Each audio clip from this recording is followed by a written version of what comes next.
Emme yaradılmakta. İr yaradılan yergöňden öňçe arş, kursi, kalam, lawh-ı mahfuz, Nebi Ekrem aleyhissalatu vesselam'ın nuri ve su, ab, su. Bu kutsiyatlar bile ir yaradılıptır. Bular bir kutsiyatlar, bular ir yaradı. Ve kana arşuhu alel ma. Su diýänimiz bir deryalyň suwda. Mundan şayet milyard beraber kan bolsun. Arşyň özüň suwuň üstünde goýupdyr Allah azze ve celal.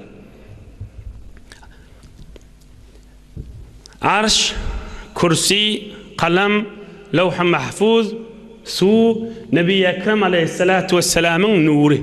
Bular ir yaradylarlardan. Biziň aýtjak görüňmi, bulardan soňramyň görüňi. O görüňler agyrrak görüň, üstünden geçeýliň. Bir tovar ulamalar aýdypdyr.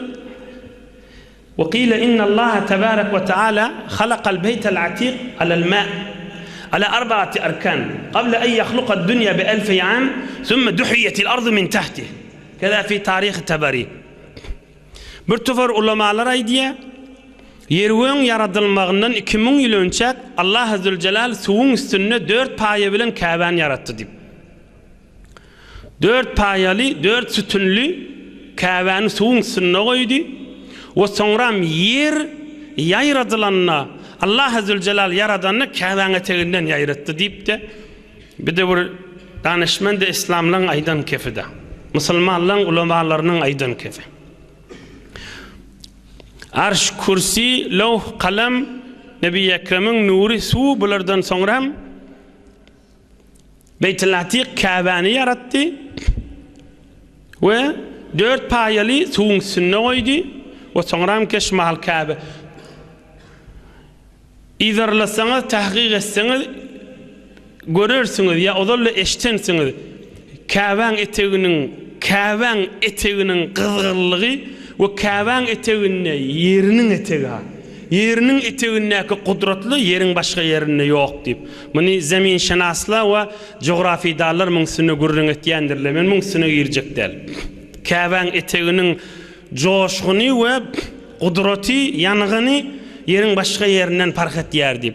We ilm nazary ala kafir hala musulman yer ýaýradylsa Käbäň eteginden ýaýradylmak mümkin diýip nazar berilen ýagdaýlarda. İslami ulamalar aýdýar 2000 ýyl önçe Käbä önçe yaradyldy diýip. Ve ekserul ulama ala anna Allah Teala bada al-halqa yawm al-ahad. Allah azze ve celal'ın kudret kelami Kur'an-ı Kerim'de ve inni geleyliň yergöň yaradylmagyna. Kur'an-ı Kerim'de kan yerde vardır fi 6 ayyam diýip. Allah azze ve celal yergöňi 6 günde yarattım diýär. Fi 6 ayyam. Fussilat surasynda 24-nji parada açygyrak aýtdy. Halaqal arda fi yawmayni. Şu biziň ýaşap beren yerimizi 2 günde yarattım diýär. Ve qaddara fiha ve baraka fiha ve qaddara fiha aqwataha fi 4 ayyam. Allah azze ve celal aýdýar 2 günde yeri yarattım ve 2 günde de bereketin berdim. Dağlary, ýaplary, derýalaryny, otlaryny, agaçlaryny o da 2 günde yarattım diýär.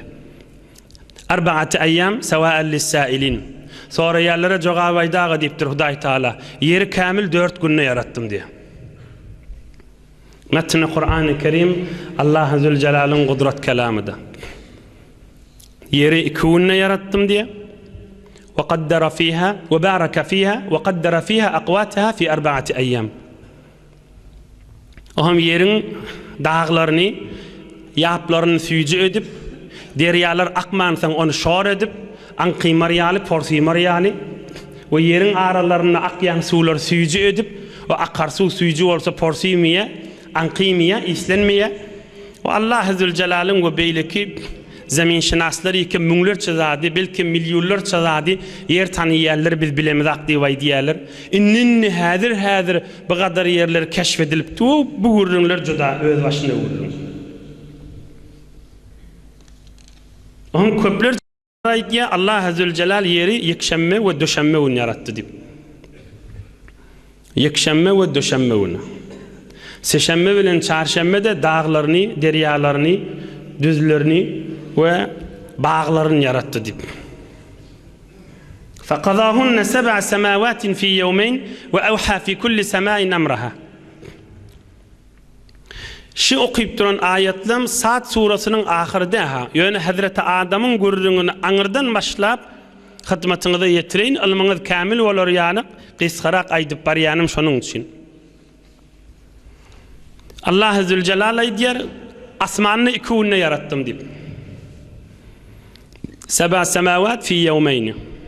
Ve evha fi kulli semain emraha.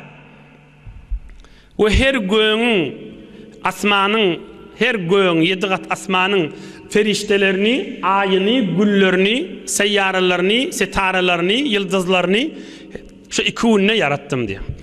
Buna da ulamalar aytdiya Perşembe bilen Cuma günü ikinden önce tamam oldu diye. Perşembe bilen Cuma günü. İbn Abbas aytdiya Halakallahu Teala at-tayr vel-vuhuş vel-havam ve's-sibâ yevmel-hamis. İbn Abbas aytdiya it kuşu da hayvanları da Perşembe günü yarattı diye.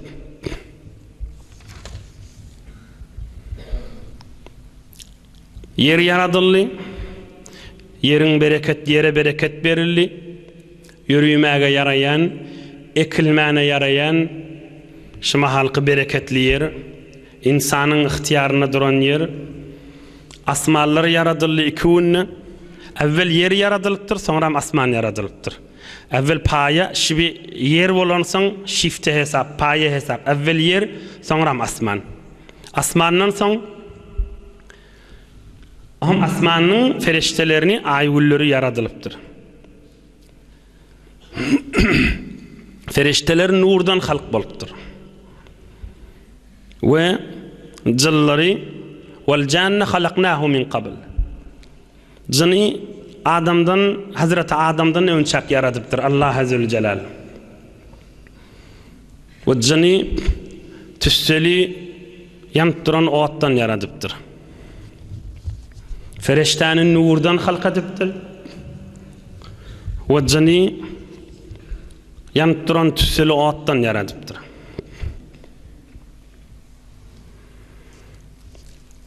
وقال كثير من علماء التفسير خلقت الجن قبل آدم وكان قبلهم في الأرض الحن والبن فسلط الله تعالى الجن عليهم وسكنوها بعدهم كذا في البداية والنهاية للعلامة ابن كثير. Köplerce ulamalara aydiya tefsir yazan ulamalar, tarih yazan ulamalar yerin yüzünde adam yaşap bada. Adamdan önce cin yaşaptır. Bilen Kur'an-ı Kerim'in özünde var. Ama cindan önce el-hin yani bir mahluk yaşaptır. Hinnan başka el-bin yani bir mahluk yaşaptır. El-cin başka, el-hin başka, el-bin başka. Ne mahtumulişan 50 bin yıl devran süren benican dünyada kalmadı, yer be yer geçti diye. Egeş mahtumulişanın aydiyanı çın hakikatte şu cüre olsa 50 bin yıl olsa Hazreti Adam'dan önce 50 bin yıl fakat cin getir yerin yüzünde. Hazreti Adam'dan beri 7 bin yılla. Ama Hazreti Adam'dan önce 50 bin yıl fakat cin getir yerin yüzünde. Enne mahtumulişanın aydiyanı kamil sıhhatte olsa. Ya anırraktır ya berraktır da. 50 bin yıl devran süren benican 50 bin yıl devran süren benican dünyada kalmadı, yer be yer geçti diye. O devran süren cin mölükleri 50 bin yıl ya kerrak ya azanrak devran süren hem taht geçtiler. Ey cemaat 50 bin yıl kan lata. Yöne bin yıl olasın ha. İnni bir cinin görürünü. Cinden önce hinne geçiptir. Bin yanına bir mahluklar geçiptir da. Ve her hal Qisqaca deyin Müslüman kafirla hemme kiş muttafaq kiş adamdan önce yerde mahluk gen zatla kanmıştık da. Qaytay deyin Müslüman kafir ulamalar muttafaq Hazreti Adam'dan önce yerde, arz, zemin yerde gen mahluklar kan geçiptir da. Bagat yerler ağdaralarını or gen yerlerden bir zatlar tafılya. İnhe bir ştada bir dureylin bir kısıca ders aydıp inşallah yine vaqt bolsa izin alıp giderdi.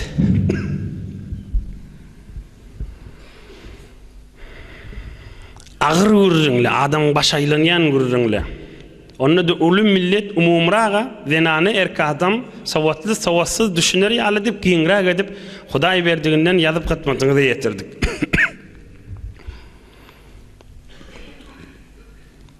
Nebi Ekrem aleyhissalatu vesselam yani derman sözünü ayttık näme deyiptir? Mübarek iki barmağını da tuttur.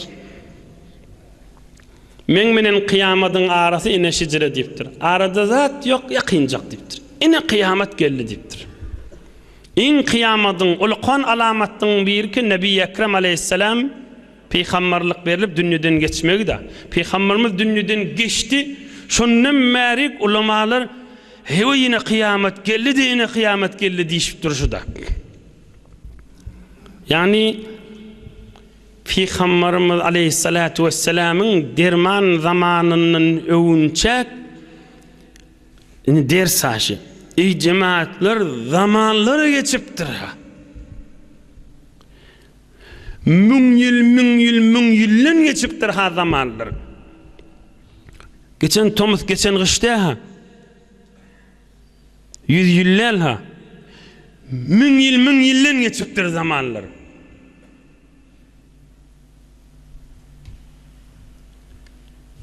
Kavimler geçiptir.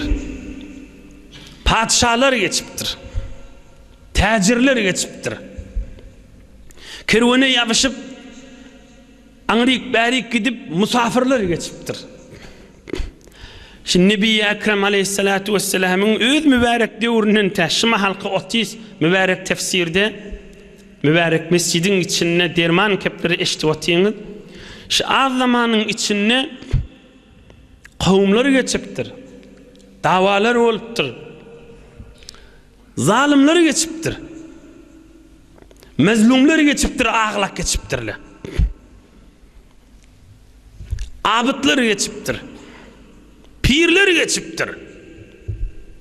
Günü birce vakt nahadiyen soflar geçiptir.